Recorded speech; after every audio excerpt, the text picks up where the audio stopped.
right, so one of my hot buttons is gym etiquette, right? As a guy that's been working out all of his life, I have seen a shift. If you've gone to the gym and you're a certain age, there has definitely been a shift in gym etiquette. As I've tried to explain before, there was a time where if somebody was sitting on the equipment and you were waiting to use the same machine, you would do your set, your 10 reps or whatever. You would get up, you would allow somebody else to come in there, do their thing, and you go back and forth, back and forth, back and forth, right?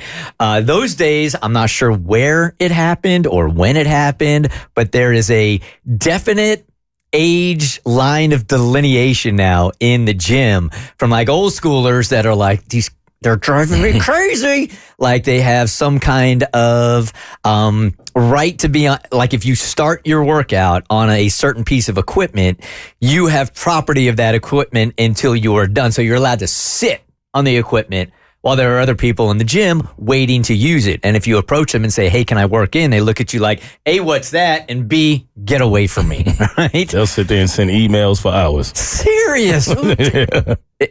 It's my biggest pet peeve in the gym. I'm sorry. It's my biggest pet peeve in the gym, man, as people just are scrolling and scrolling and scrolling. Yes. So a woman the other day on Instagram, I think, has it a little twisted. I would say there are some situations where everybody is wrong, and this might be one of them. I'm a little blotchy. I just left the gym, had a little moment. I was finishing on my rowing machine. I had done 3 sets. I was on the 4th. I was switching my music, and I had just got an email, taking maybe a 10 to 15 second rest. This older man taps me on the shoulder and he says, are you done?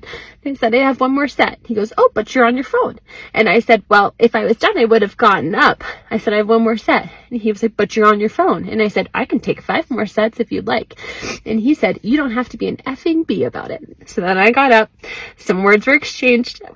We had to go to the manager. I said, this man doesn't get to treat me this way, talk to me this way. We both gave our stories. His is wildly different. Good news is that my gym has cameras and they'll be able to see that his story is not accurate. Mine is. The point is, though, he never would have said that to me if I was a man. I have seen men take minute, 2 minute long breaks between sets. I was taking 15 seconds and checking my phone to change my music and read one email. The point is, women, you get to take up space at the gym. You're allowed to be there. Do not let anybody feel like you are taking up their time, space, wasting the machines that they want to be on. You're allowed to be there. You're allowed to do what you want. This would have never happened to me if I was a man, ever. So don't forget, you're allowed to be at the gym.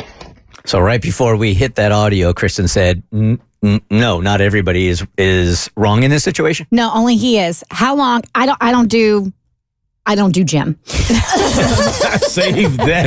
I don't do gym. Jim is really upset about that. Yes, I don't do gym. But how long is a typical rest between sets? Should be about 60 seconds. 60 seconds, perfect. Yeah, it could be 60 to 2 minutes, depending on what you're doing. We'll just say 60 seconds, right? The gym checked the camera. 17 seconds. She had been sitting there for 17 seconds when he came over and said that to her.